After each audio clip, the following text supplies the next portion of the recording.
Welcome to another episode of National Divorce Talk Raw. This is a huge week for us here at CalExit and here, of course, at the National Divorce Talk Raw show. National divorce is trending in the news.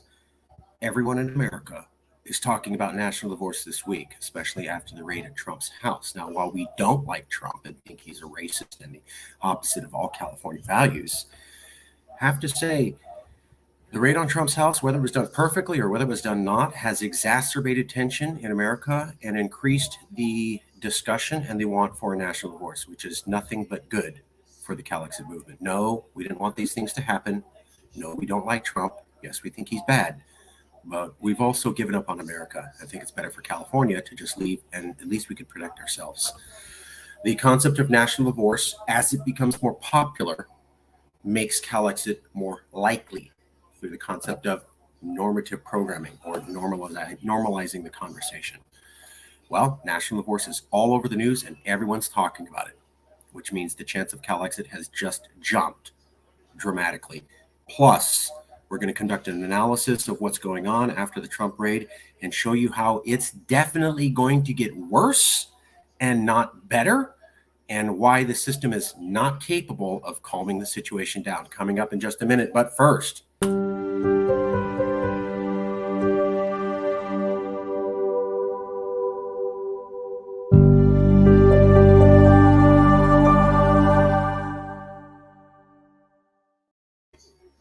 well, if you've been seeing the news or if you've watched National Divorce Talk Raw here at Yes California, we've been covering the fact that Donald Trump, the former American president's house, was raided by departments of the federal government over missing documents. At least that's what it appears. There's not a whole lot of information out yet, but that's what happens.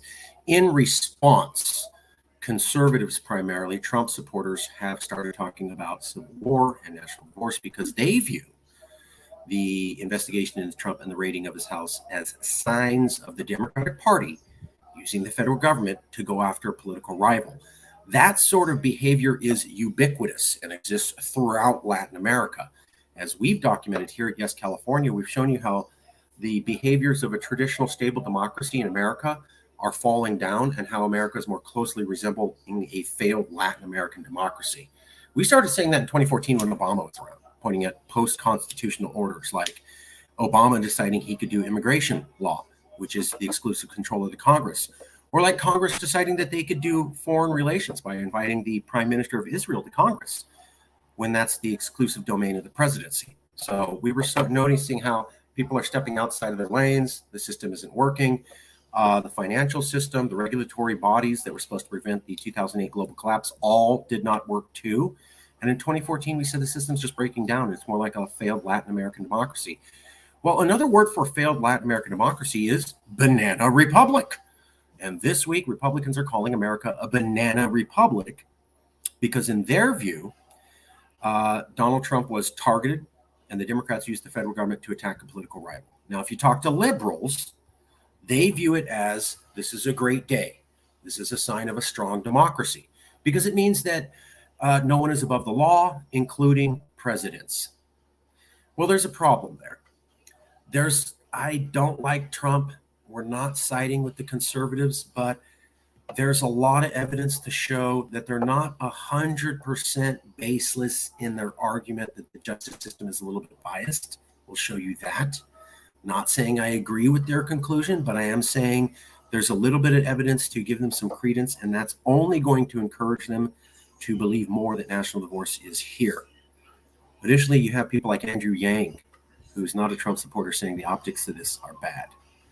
And additionally, we're going to show you the Democratic Party and the Justice Department itself have done a really poor job of explaining what this is about and why they're doing it. And we'll show you that right now.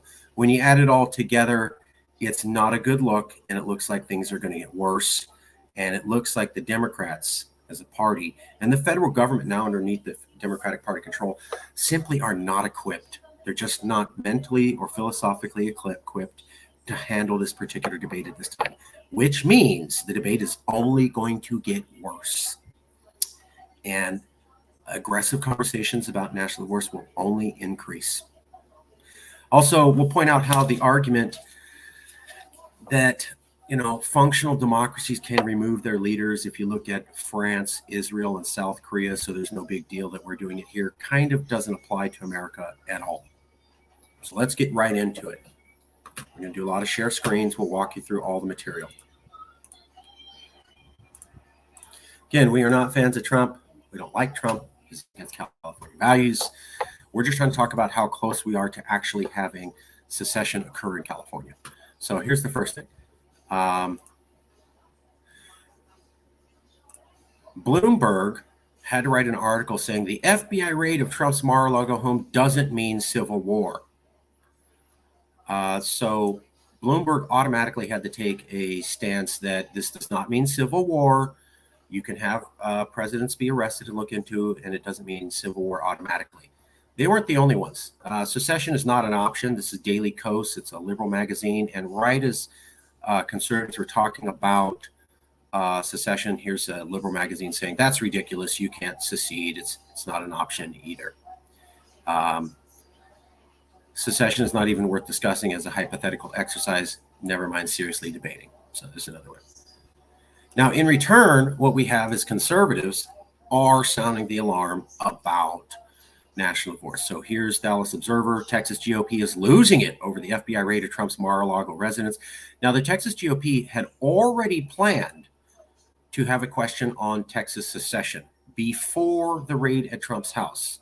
So you already have a secession-based party, and they're going over the deep end with Trump being searched. Sadly, such an assault could only take place in a broken third world countries. The statement read, sadly, America has now become one of those countries, corrupt at a level never seen before. Banana Republic, basically, is what the Texas GOP is saying. Let's take a look at Fox News. Hopefully that plays. Ventura Volkswagen proudly presents Give it a second. Volkswagen ID4 electric vehicle. Build and reserve your. Welcome to Tucker Carlson tonight. I'm Will Kane in for Tucker. A day after the FBI's raid on former President Donald Trump, we're starting to see what a permanent national split looks like. A divorce. Nobody wants to say it out loud, but it's true. And this is not simply a break between Democrats and Republicans. No, that's too simple. What we're seeing is a divide between people who are willing to use the power of the state to silence their opponents and those who are unwilling. What's held this country together since the Civil War? It's not the federal code. It's not even the Bill of Rights, as important as that document is. Remember, the Soviet Union had a Bill of Rights. It guaranteed freedom of speech and equal rights. But in practice, the Bolsheviks assassinated their political opponents and sent their dissidents to the gulags. As Beria boasted, show me the man, I'll show you the crime. Now, what's kept us functioning through the centuries where the Bolsheviks failed is that our Constitution separated powers and prevented a uniparty. We've also had an unwritten understanding that state power will not be used, shall not be used for improper political purposes. The law must be enforced equally without political considerations. And once you lose that common understanding, so that's how Republicans view it. And they're talking about a permanent split in America, basically a national divorce. Now, not to be undone, Andrew Yang, who's a liberal and does not like Donald Trump, has also said that the optics of this are bad. Maybe Trump did something wrong. Maybe Trump does need to go to prison. Maybe he needs to go to prison for life. But this really feels like a political attack. And it's really hard to explain that it is not one. And it's going to exacerbate tensions in America. So that's Andrew Yang saying that. And if you're unsure that that's true, well, let's take a look at this. Turns out Nancy Pelosi was literally asked if she's concerned for her safety, given that there's talk about a civil war after the Trump raid. The coward dies 1,000 deaths. And how we can engage in the region in that matter also. Madam Speaker, thank you. Do you think that Department of Justice or the FBI should come forward and offer some kind of either explanation or at least context for the rated marijuana was something you may not typically do, but given the unprecedented. I think we made it really clear that this meeting was about this, Codell. I'll be having another press conference the next day or so about legislation and about whatever else is going on, with all due respect to your question. On this subject? I know security was important on this trip, but in terms of security here at home, since this action was taken against. I'm sorry, it's hard to hear you. I said, I know security was important on your trip, Yeah. but just in terms of security here at home, just in light of the action at the former president's home, is there any concern right now among you or members about your own security, given some of the chatter that's talk about civil war? Some say it's on par with January 6th. Well, with all due respect, I place your category in the same, your question in that same category, but we did have a briefing that was long planned before any of the actions of this week was long planned for security for members, all members. So Nancy Pelosi is directly asked, hey, what about all this chat about civil war? I don't really want to talk about that. This news conference is about Taiwan. I'll get to that in a few days. Then another reporter asks, are you worried about your personal safety given civil war? Well, I view that question as the other one, which is I'll get to in a few days. So apparently reporters, multiple reporters asking about how the country's flipping out and half the country's talking about civil war. It's not really that important enough for Nancy Pelosi to have to address. She'll get to it in a few days. Maybe it won't get worse in that time. That's literally how she handled that. And she was literally asked about civil war, and that's literally how she handled it. She's not alone. Let's take a look here. I want to go to minute 35.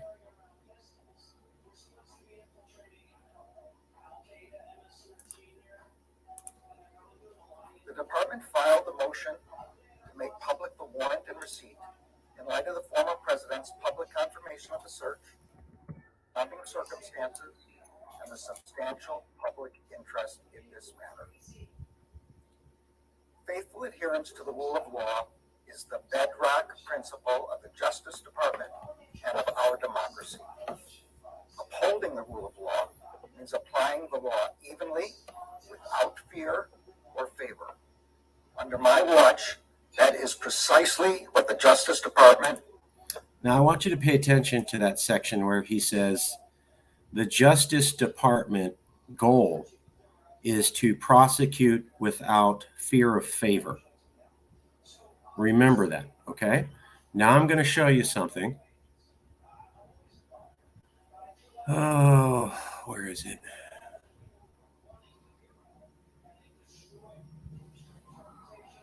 Okay, Texas surveillance.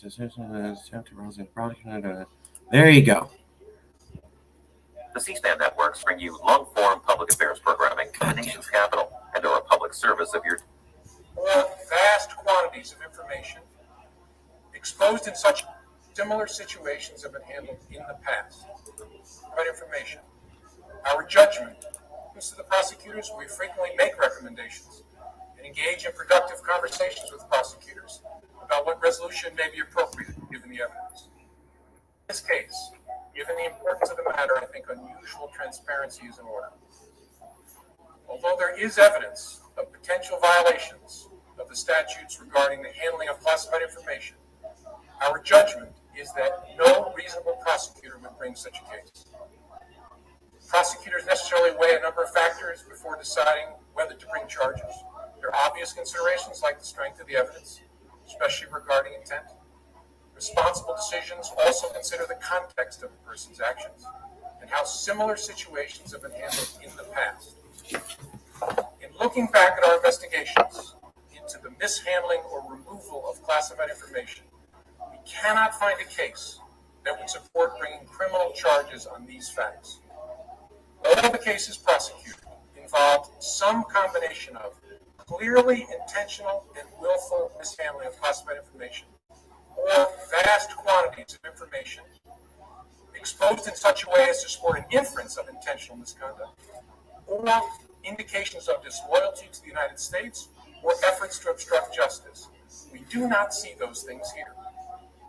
To be clear, this is not to suggest that in similar circumstances, a person who engaged in this activity would would face no consequences.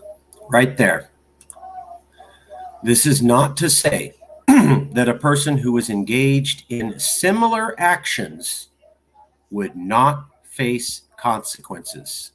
That is James Comey, the FBI director.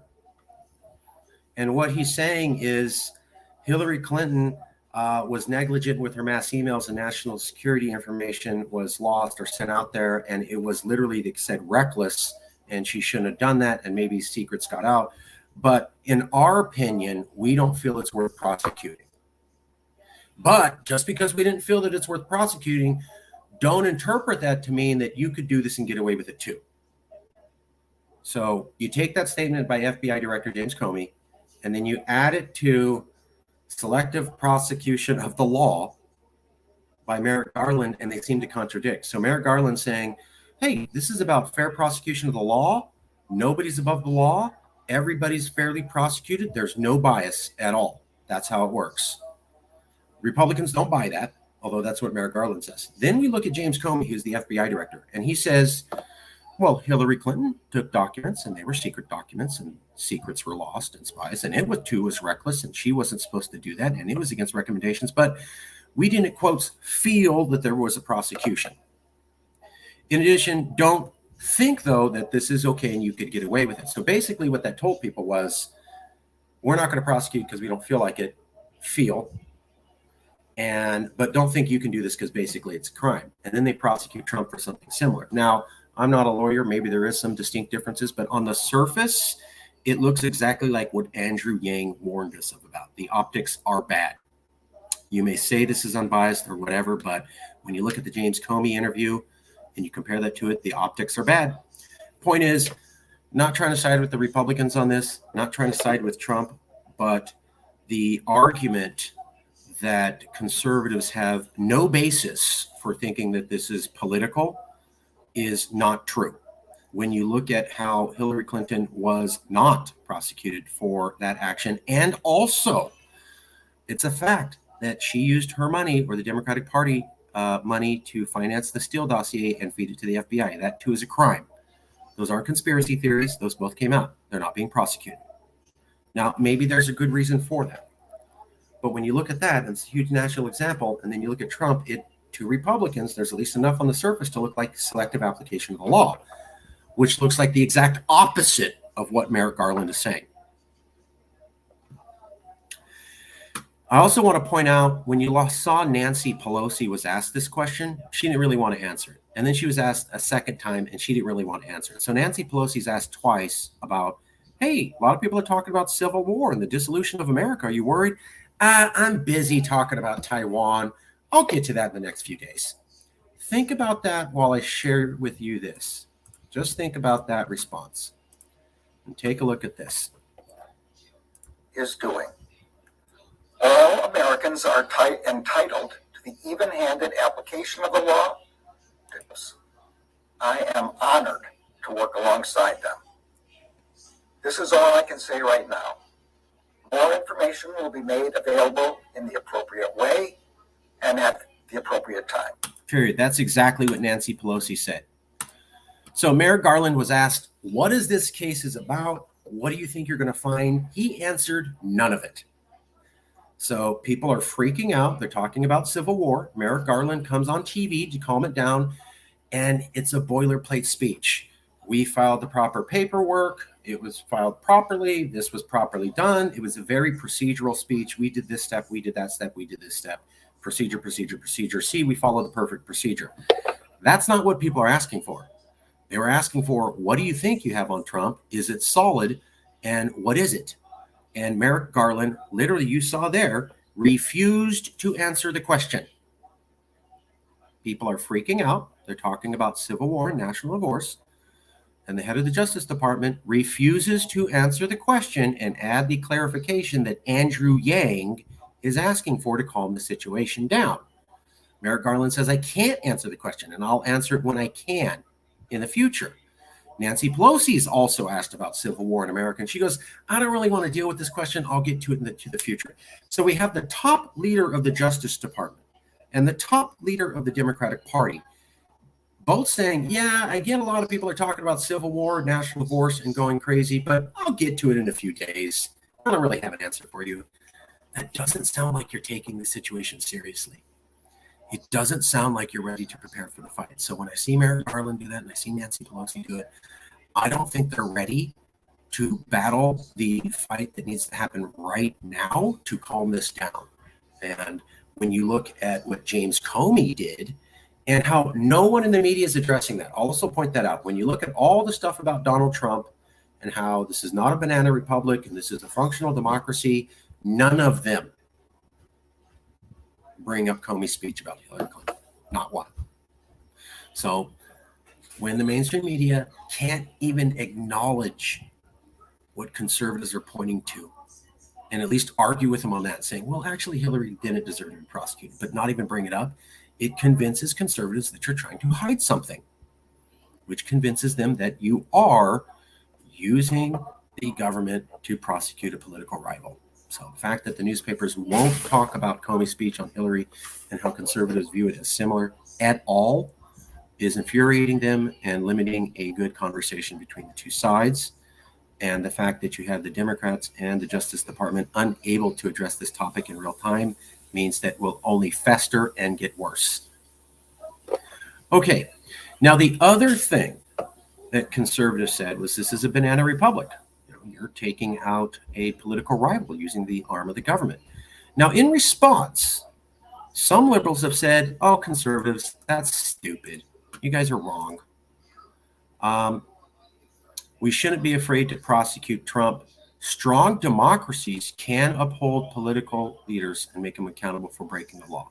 That's what Bloomberg says. It's not a banana republic. This is democracy working because we're bringing someone at the top level to justice, which is what functional democracies do. I already had it outlined. I guess it erased it. In terms of blowback, Bloomberg's editorial, here we go. Bobby Ghosh points out that the U.S. is actually far behind many other developed democracies when it comes to blasting heads of state with the cleansing fire hose of justice.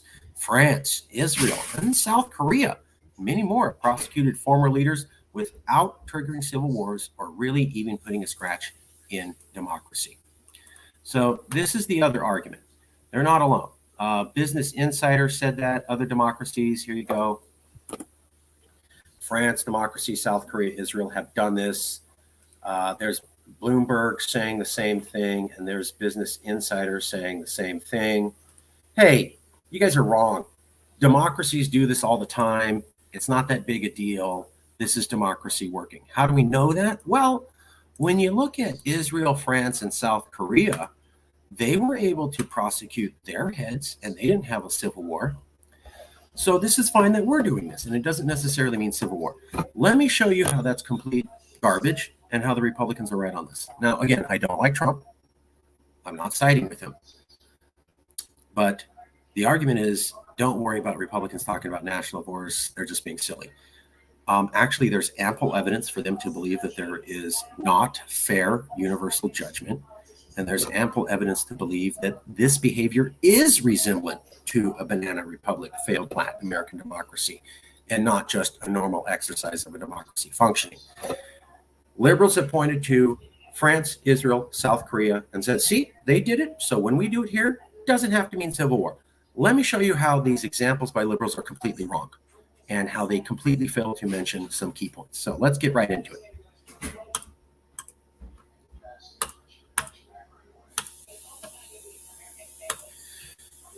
Now, first I want to go to Park Geun-hye. Park Geun-hye. So this is the South Korean president. There she is. Park Geun-hye.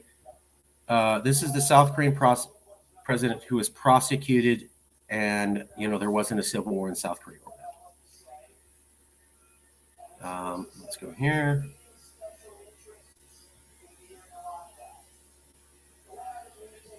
Let me find it.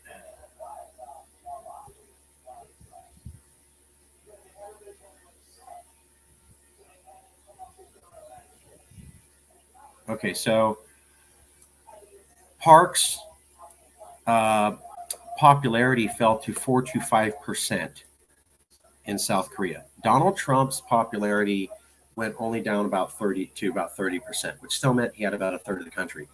Park in South Korea only had 4 to 5%.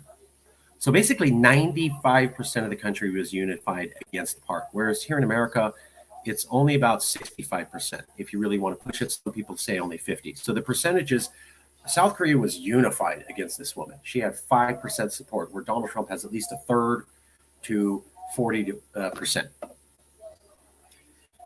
Additionally,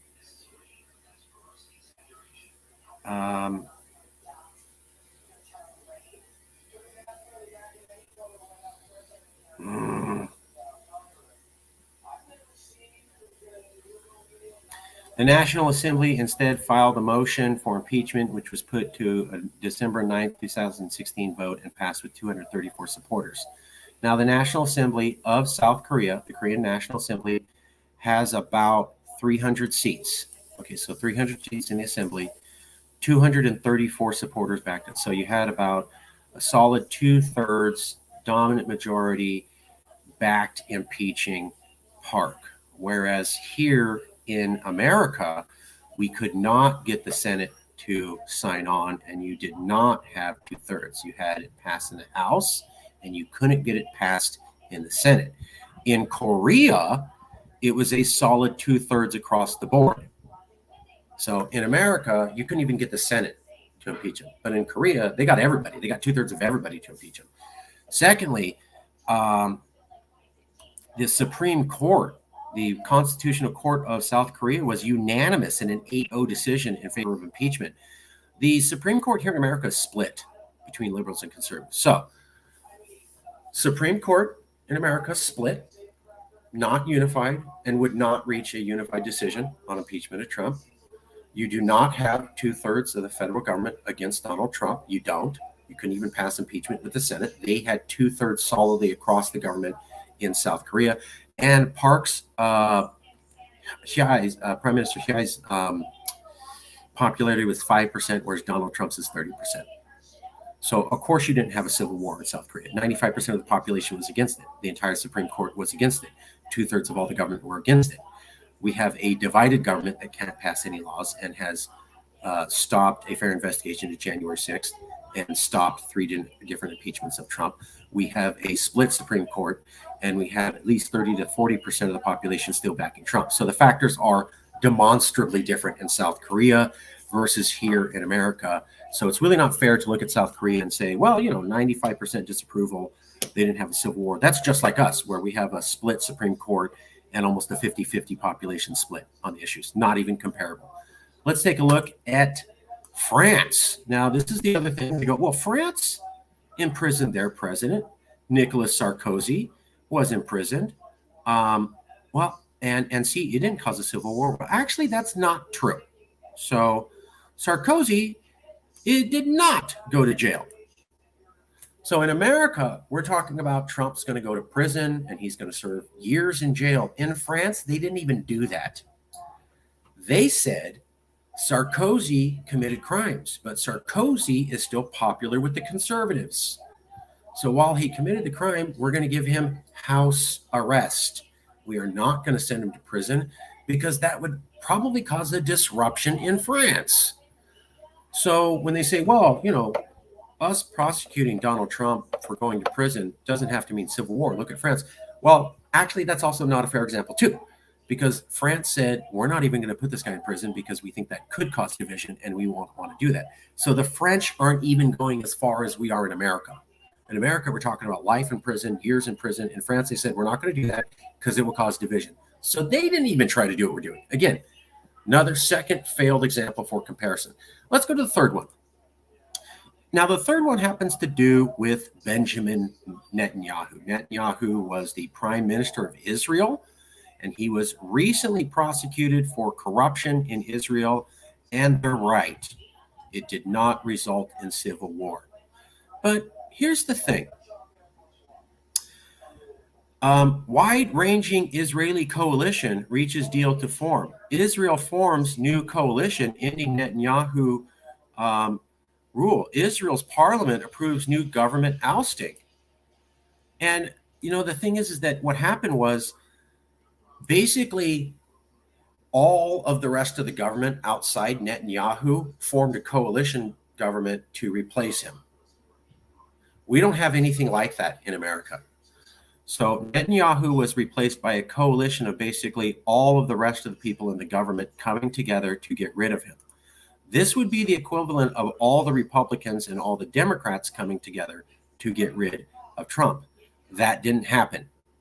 So South Korea, almost completely unified against Prime Minister Hai when they got rid of him. Nothing like here in America. France did not pursue jail time because they were worried about division, unlike here in America. Israel was only able to replace him because they had a coalition of everybody coming together. We don't have a coalition of everybody coming together. We have two parties that are diametrically opposed. So we are not like France. We are not like South Korea. We are not like Israel. And so the examples by liberals that we don't need to worry about civil war because here's these other democracies and they did this and it didn't equal civil war don't apply to us at all. Again, don't like Trump, not backing the Republicans, not agreeing with them. But when we're saying that these people are crazy for talking about national divorce and they have nothing going on, when you watch that James Comey speech, and when you look at the actual examples of Israel, France, and South Korea and see how they don't apply to us, it's not strong enough. And I applaud Andrew Yang for saying, look, I don't like Trump either, but bad optics. And Andrew Yang is saying, if you guys don't have something airtight on Trump, you're going to cause things to be worse. Now, I have to agree. If it doesn't come out that they've got something super airtight on Trump and it's something like, if it appears as though they took Al Capone to court for tax evasion instead of any of the real crimes he did, it's going to be civil war.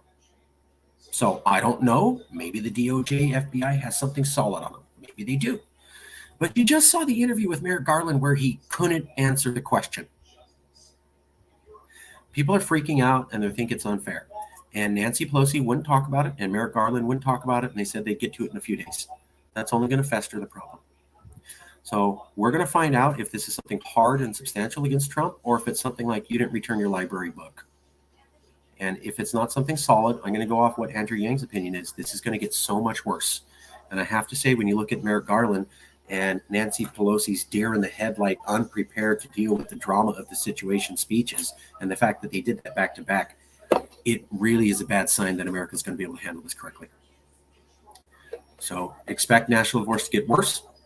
And expect things to get even more dicey, which is good for the climate of Calexit, but not necessarily good for Americans.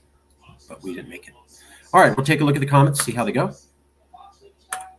Every broken clock is right twice per day. So yes, they're right. The USA is a banana republic. I've been saying America is a failed Latin democracy for years, and nobody wanted to back me up. A failed Latin American democracy is another way of saying banana republic. I was saying that since 2014. So I don't like Trump, but it ain't working. And clearly this has a tinge of politicism, given that Hillary Clinton was caught committing two different crimes and got off completely clean. So, maybe if they prosecuted her, there'd be something, but they didn't. And that's only going to fuel Republicans in this debate. So expect national divorce to get even worse. We'll see you soon because things are going to keep developing quickly.